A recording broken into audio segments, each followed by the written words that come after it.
Shalom, jemaat Tuhan yang terkasih, bersyukur karena hari ini kita boleh bersama-sama mengikuti AMD. Saya berdoa kita dalam sukacita Tuhan, kita dalam damai sejahtera Tuhan, karena kita sama-sama menyadari ada anugerahnya, ada kasihnya yang terus beserta kita dari dulu, sekarang, hingga selama-lamanya. Pagi hari ini kita akan mengawali hari kita dengan merenungkan firman Tuhan. Biarkan setiap firman yang boleh kita sama-sama renungkan hari ini boleh mengubah hidup kita, menguatkan langkah kaki kita. Kita akan mengawali AMD kita dengan berdoa. Mari kita berdoa. Tuhan, sungguh kami ucap syukur atas kasih-Mu yang tidak pernah terlepas dalam kehidupan kami. Kami bersyukur Tuhan karena punya Allah seperti Engkau. Dan pagi hari ini kami rindu untuk bersama-sama merenungkan firman-Mu. Biarkan setiap firman yang boleh kami baca, boleh kami renungkan, boleh menjadi benih yang tertanam di dalam hati kami, berakar kuat di dalam hidup kami, dan juga bertumbuh sehingga hidup kami bukan hidup yang biasa-biasa saja, tetapi boleh berbuah di dalam Tuhan, dan kami boleh membagikan buah kami kepada orang-orang yang ada di sekitar kami. Kami bersyukur Tuhan, dan Engkau yang menjamah hati dan pikiran kami. Biarkan setiap apapun yang kami renungkan boleh berasal daripada Tuhan dan boleh menguatkan hidup kami. Terima kasih Tuhan, terima kasih. Kami ucap syukur hanya di dalam nama Tuhan Yesus kami berdoa. Haleluya, amin. Saudara, hari ini kita bersama-sama merenungkan satu firman Tuhan yang saya beri judul Hidup yang Berintegritas. Kita akan melandasi firman Tuhan kita dari Matius 24 ayatnya yang ke-45 hingga 51. Matius 24 ayatnya yang ke-45 hingga 51. Saya akan bacakan untuk saudara. Matius 24 ayatnya ke-45 hingga 51. Siapakah hamba yang setia dan bijaksana, yang diangkat oleh tuannya atas orang-orangnya untuk memberikan mereka makanan pada waktunya? Berbahagialah hamba yang didapati tuannya melakukan tugasnya itu ketika tuannya itu datang. Aku berkata kepadamu, sesungguhnya tuannya itu akan mengangkat dia menjadi pengawas segala miliknya. Akan tetapi apabila hamba itu jahat dan berkata di dalam hatinya, tuanku tidak datang-datang, lalu ia mulai memukul hamba-hamba lain dan makan minum bersama-sama pemabuk-pemabuk, maka tuan hamba itu akan datang pada hari yang tidak disangkanya dan pada saat yang tidak diketahuinya, dan akan membunuh dia dan membuat dia senasib dengan orang-orang munafik. Di sanalah akan terdapat ratapan dan gertakan gigi. Saudara, apa yang kita baca diberi judul oleh LAI perumpamaan tentang hamba yang setia dan hamba yang jahat. Ketika kita sama-sama merenungkan hal ini, kita sama-sama harus tahu bahwa konteks di mana Yesus mengatakan ini adalah Yesus sedang mengajar kepada para muridnya tentang sesuatu hal, yaitu tentang kedatangan anak manusia. Dan ia memberikan beberapa perumpamaan untuk membuat para muridnya jelas dengan apa yang disampaikan. Salah satu perumpamaan yang disebutkan atau dijelaskan oleh Yesus adalah perumpamaan tentang hamba yang setia dan hamba yang jahat ini. Saudara, Yesus mengatakan bahwa ketika tuan dari seorang hamba datang dan dilihatnya tuannya itu, hambanya ini sedang melakukan pekerjaannya dengan baik, maka dia akan diangkat menjadi jabatan yang lebih baik lagi. Tetapi jika hambanya ini hanya melakukan itu di waktu yang sudah dirasa, tuanku ini mau datang, aku harus melakukan yang baik, padahal hari-harinya tidak melakukan yang baik, maka sang tuan akan datang dengan waktu yang tidak terduga, sehingga apa yang dilakukan oleh hambanya itu terlihat dengan jelas, tidak dalam kepura-puraan. Nah saudara, apa sebenarnya yang Yesus inginkan dari perumpamaan ini untuk sama-sama kita renungkan? Salah satunya adalah Yesus menginginkan bahwa mari orang-orang yang mengikutinya harus hidup dalam integritas. Hidup dalam integritas berarti hidup di dalam kejujuran. Hidup di dalam apa adanya tanpa kepura-puraan. Maksudnya adalah ketika kita mengaku orang Kristen, ketika kita mengaku anak-anak Allah, ketika kita mengaku murid Yesus, pengikut Yesus, maka seharusnya yang kita lakukan dalam hari-hari kita adalah berjalan seturut yang Tuhan inginkan dalam hidup kita. Berjalan seturut firman-Nya, tidak ada yang lain. Bukan berjalan seturut firman-Nya ketika dalam gereja saja. Karena di dalam gereja kita merasa bahwa Tuhan melihat kita. Artinya hidup kita di dalam Tuhan itu hanya terjadi kalau kita merasa Tuhan melihat kita. Padahal saudara, Tuhan itu selalu melihat kita. Dimanapun dan kapanpun, Tuhan selalu ada bersama dengan kita. Sehingga seharusnya tidak ada satupun yang ditutup-tutupi. Dan ketika berbicara soal ini, maka kita juga diingatkan tentang hidup dalam integritas tadi, saudara. Kalau relate dengan perumpamaan yang Yesus berikan, maka seharusnya sang hamba mengerjakan tugasnya itu setiap saat. Setiap saat pun dia tidak melakukan hal-hal yang tidak disukai tuannya. Setiap saat pun dia seharusnya tidak mabuk-mabukan. Dia tidak memukuli hamba lain. Dia tidak seenaknya. Seharusnya setiap saat dia melakukan apa yang dikehendaki tuannya. Sehingga ketika tuannya datang, dia tidak perlu takut-takut lagi. Kapan ya Tuhanku datang? Kapan ya Tuhanku datang? Karena dia sudah melakukan pekerjaannya sesuai dengan yang diminta oleh Tuhannya. Dan begitu juga seharusnya hidup kita.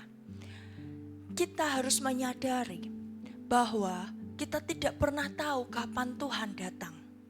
Kita tidak pernah tahu kapan Tuhan memberikan garis finish dalam kehidupan saya dan saudara. Oleh karena itu seharusnya dalam kehidupan kita yang kita lakukan adalah hiduplah seturut dengan apa yang Tuhan kehendaki setiap saat. Hiduplah di dalam kasih yang Tuhan sudah ajarkan kepada setiap kita. Hiduplah dalam kebaikan-kebaikan. Karena itu yang Tuhan teladankan dalam kehidupan saya dan saudara. Hidup dalam kehendak Tuhan. Jangan pernah berpikir ketika kita melakukan suatu hal yang tidak terlihat manusia, di situ Tuhan tidak tahu. Tetapi sekalipun tidak ada seorang pun yang tahu kita melakukan hal-hal yang tidak berkenan di hadapan Tuhan, di situ Tuhan lihat. Di tempat tergelap sekalipun yang kita rasa bahwa tidak mungkin ada orang lain yang lihat apa yang aku lakukan, mata Tuhan melihat saudara. Oleh karena itu, kita harus punya kesiapan ketika Tuhan katakan cukup untuk hidupmu atau ketika Tuhan datang di dunia ini. Kita harus punya kesiapan bahwa kita siap untuk Tuhan panggil kapan saja. Dan bagaimana menyiapkan itu? Menyiapkanlah dengan terus hidup dalam kehendak Tuhan. Terus hidup menurut apa yang Tuhan firmankan. Sehingga ketika Tuhan panggil, di situ kita sudah benar-benar siap. Tidak ada satu penyesalan pun yang kita sesali. Oleh karena itu saudara, firman Tuhan kita pada pagi hari ini mengingatkan kita, menyadarkan kepada kita, kapanpun dan dimanapun, kita itu selalu saudara dilihat oleh Tuhan. Sehingga seharusnya kita mengerjakan apa yang Tuhan mau saja dalam hidup kita. Sekali lagi, hidup ini bukan milik kita, saudara. Hidup ini sepenuhnya milik yang menciptakan kita.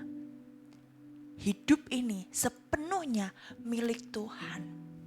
Sehingga yang harus kita lakukan adalah hidup seturut dengan apa yang Tuhan mau. Sebab kita tidak tahu kapan waktunya. Tetapi yang kita bisa persiapkan adalah mari terus hidup dalam kehendak-Nya, mari terus hidup untuk percaya kepada Tuhan, dan mari terus hidup untuk mengerjakan kasih yang Tuhan sudah berikan kepada saya dan saudara. Saya berdoa perenungan kita pada pagi hari ini menolong kita untuk bersama-sama mengerti dan memahami. Apapun yang kita lakukan, seharusnya kita lakukan untuk Tuhan. Karena kalau kita lakukan untuk Tuhan, maka kita tidak pernah menyia-nyiakan hidup kita. Kita tidak pernah menyia-nyiakan waktu kita. Kalau kita lakukan semua untuk Tuhan, maka hidup kita menjadi hidup yang berarti. Hidup yang terus meneladani kasih Tuhan, hidup yang terus selalu membuat kita mengerti dengan benar bahwa Tuhan adalah pemilik hidup kita sesungguhnya. Oleh karena itu, saya rindu saudara dan saya sama-sama mengimani hal ini dan melakukannya. Ingat, kapanpun, dimanapun, Tuhan selalu melihat saudara. Sehingga lakukanlah hal-hal yang terus berkenan di hadapan Tuhan. Hiduplah dengan penuh integritas, sehingga kita tidak perlu berpura-pura di hadapan Tuhan. Kepura-puraan itu contohnya sederhana, saudara.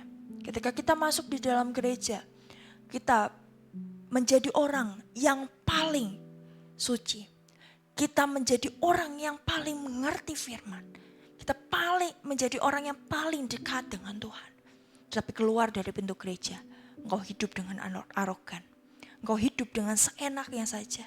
Engkau hidup dengan kesamaan dengan dunia ini. Engkau hidup dengan ketidaktakutan akan Tuhan. Maka itu mengartikan hidup kita tidak hidup dalam integritas, tapi hidup dengan semau-maunya kita. Dan renungan pagi hari ini mengingatkan kita, mari hidup dalam integritas yang berarti ketika engkau masuk gereja, engkau merasa dekat dengan Tuhan. Ketika engkau keluar dari pintu gereja pun, hidupmu tetap dekat dengan Tuhan. Ketika masuk di dalam gereja, engkau merasa Tuhan melihatmu, maka ketika engkau keluar dari pintu gereja, engkau juga tetap merasakan hal yang sama. Di dalam gereja, hadiratnya memenuhi engkau, maka keluar dari pintu gereja sekalipun, hadiratnya tetap memenuhi engkau. Sehingga dimanapun engkau berada, apapun yang engkau kerjakan, kapanpun itu, tetap melakukan seturut dengan apa yang Tuhan kehendaki.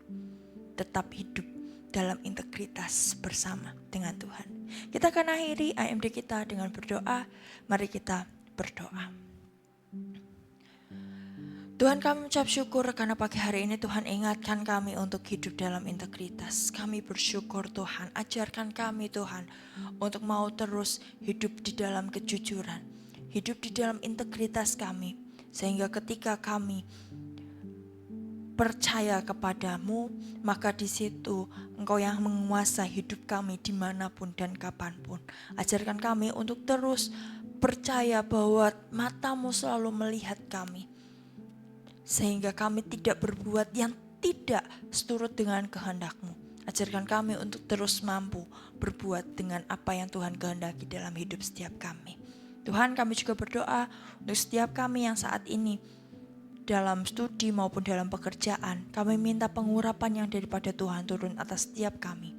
Sehingga ketika pengurapan itu turun, kami percaya apapun yang kami kerjakan bersama dengan Tuhan, Tuhan buat berhasil. Kami menyerahkan studi kami menyerahkan pekerjaan kami, dan kami juga menyerahkan rumah tangga kami. Biarkan seluruhnya hanya untuk kemuliaan nama Tuhan. Kami ucap syukur Tuhan, kami juga berdoa untuk setiap kami yang mengalami kelemahan tubuh, di dalam nama Tuhan Yesus. Kami dapat pemulihan yang daripadamu, dapat kesembuhan yang daripadamu, dan dapat kekuatan yang baru yang daripadamu. Kami berdoa untuk gereja kami di tempat ini. Biarkan gereja ini menjadi perpanjangan tangan Tuhan untuk terus mau menyaksikan kebaikan Tuhan di dalam hari-hari kami. Kami juga berdoa untuk bangsa kami Indonesia. Biarkan bangsa ini ada dalam genggaman tangan Tuhan. Kami ucap syukur Tuhan. Hanya di dalam tangan-Mu lah kami menyerahkan seluruh hidup kami, pergumulan kami, kerinduan kami, dan setiap apa yang menjadi permasalahan kami. Kami punya Allah yang tidak pernah meninggalkan kami. Oleh karena itu kami harus percaya bahwa kami mampu untuk melewati segala sesuatunya. Terima kasih Tuhan, terima kasih. Jadilah kehendak-Mu atas kehidupan setiap kami. Hanya di dalam nama Tuhan Yesus kami menyerahkan seluruh doa ini. Kasih karunia, anugerah, dan damai sejahtera terus menyertai kita dari dulu, sekarang, hingga selama-lamanya. Haleluya. Amin. Saudara, hari ini kita boleh bersama-sama merenungkan firman Tuhan. Mari hidup dalam integritas. Biarkan setiap kita mampu untuk menjalani hari-hari kita dengan penuh rasa syukur, dengan penuh perasaan yang mau terus mengikut kehendak Tuhan. Selamat beraktivitas di hari ini. Apapun yang kita kerjakan, kerjakanlah dengan hati yang mau mendengar Tuhan. Sehingga apapun itu Tuhan yang campur tangan dan Tuhan yang buat berhasil. Tuhan memberkati saudara. You are blessed.